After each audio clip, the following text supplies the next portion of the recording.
Well, I think I realized with drug usage, sometimes it's like in my case, I'm going on the 5th year sober, so I'm just at 5 years sober, and I've heard it said, and I think that it's kind of true.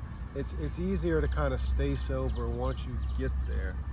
I was able to quit by being in jail and just being in and out. I remember when I was trying to quit, I was like, I'm gonna get it. I'm gonna get it, but my behavior was off, and it wasn't always about using. It was about the behavior and being able to open up, and I've been able to do that on the mat, which is kind of not really strange. But when you're in a room or a group of complete strangers, and you feel that you've opened up or you've accomplished something, sometimes there's some personal things there. It's like, I made it to class, or and then, like I was saying, other times there's times where maybe Christina drugged me to class, or there's some people there that that support system should eventually be there.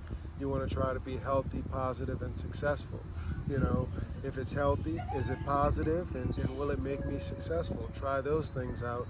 And I was going to say, when you're getting sober, sometimes it's hard to get sober, but once you kind of get it, sometimes it's easier to stay there. And I have to acknowledge that. Sometimes I think about doing a faith-based yoga, maybe something that's maybe a community thing where we get people who are recovering or addicts, maybe still using, I'm not sure, and come out and try yoga, and then maybe do some sharing afterwards, or before. So that's where I would go with my class. And for those that are struggling with prison or this and that, you have to make that change. Same thing with drugs. You have to make that change. It can only be a chemical addiction for so long, and those responses, change that, or process addiction, chemical addiction, all that. It's the same thing, and just change the mentality that you have. At times, I kind of had a negative mentality. It's like being that potted plant. You can only grow so big, and I almost had to swallow those words because I found myself seeking that growth.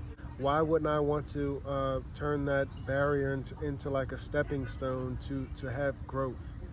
Why would I want to remain ignorant, in a sense, and not learn exactly, not that I can say exactly what it is or what it isn't, but what can I take from it to become stronger in my growing process, and kind of grow more branches.